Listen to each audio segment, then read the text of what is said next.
In this crazy, hectic world we're all living in, it is so easy to feel like you're just treading water. But what if the secret to navigating it all came from a place of ancient, timeless wisdom? Today, we're going to dig into a text that offers just that, a powerful compass for our modern lives. All right, let's just jump right in. Have you ever had one of those days, or let's be real, maybe one of those weeks, where you are just completely maxed out? Back-to-back meetings, your inbox is a disaster, your social life is somehow just as demanding, and at the end of it all, you just collapse and think, what did I actually get done? It's this weird paradox of modern life, right? We've got all these tools, we're more connected than ever, everything is faster, and yet it can all lead to this deep feeling of being incredibly busy, but not actually moving forward. It's like you're flooring it, but the wheels are just spinning in the mud. Well, this ancient wisdom we're looking at today, it speaks directly to that feeling. So what's the real cost of living life on autopilot? The source material we're exploring, well, it doesn't pull any punches. It gets right to the heart of it with a line that's really designed to make you just stop and think. Whoa, okay. That's a heavy line. Without the name, life is useless. I mean, that can really stop you in your tracks, can it? It sounds so harsh, almost like a final judgment on how we're living our lives. But before we react, let's just take a beat and unpack what's really being said here. Because it's probably not what you think. See, here's the key. This isn't about your worth as a human being. It's not a judgment.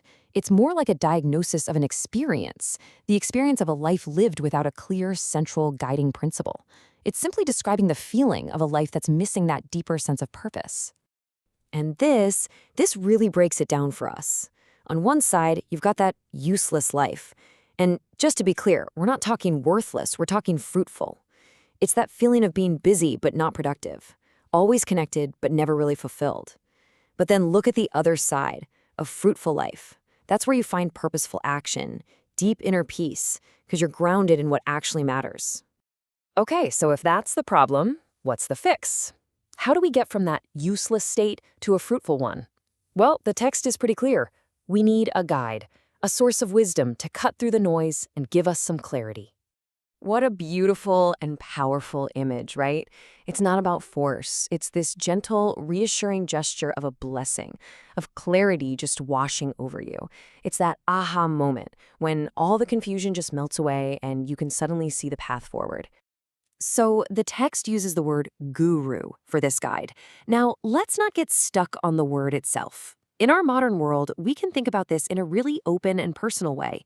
A guru isn't necessarily some person sitting on a mountaintop. It's any source of profound wisdom that helps you find your way. And here's what that can actually look like for you, right now. Your guru could be a mentor whose advice just always hits the mark. It might be a core philosophy you live by, maybe something like stoicism or minimalism. It could even be a book you keep coming back to. Or, and this one's huge, it could simply be learning to hear and trust that quiet, wise voice you already have inside you. Okay, so you found your North Star, your guiding wisdom. What's next? Well, the text says this guide gives you a really practical tool, something to keep your mind steady when chaos is swirling all around you. It gives you an anchor. The text calls this anchor the Naam, or Naam, and describes it with this gorgeous metaphor, a jewel inside your heart. Think about that for a second. It's not something you have to go out and acquire. It's something precious that's already within you, your own internal center of gravity. So what exactly is this name? You can think of it as a central point of focus for your mind. It's like a mantra or a core principle or a single truth that you can always come back to when your brain feels like it's being pulled in a million different directions. It's your mental home base. And here's how it actually works, the practical payoff. First, holding on to that anchor quiets all the external noise. Then, in that quiet space, your real priorities start to become clear. And when you know your priorities, that inner tug of war starts to fade away. And what's left? The clarity to take purposeful action. It's a straight line from chaos to focus. And honestly, that's the superpower here. In a world that is constantly screaming for your attention, having this internal anchor gives you the strength and the clarity to say no to the distractions and a really confident yes to the things that truly matter. So how do we even start on this path? It's a journey from feeling blind to finding clarity. And the text suggests the very first step isn't about knowing everything. Actually, it's the total opposite. This has got to be one of the most honest, raw, and relatable lines in the whole thing. It's that simple admission. I don't know what I'm doing. I feel lost.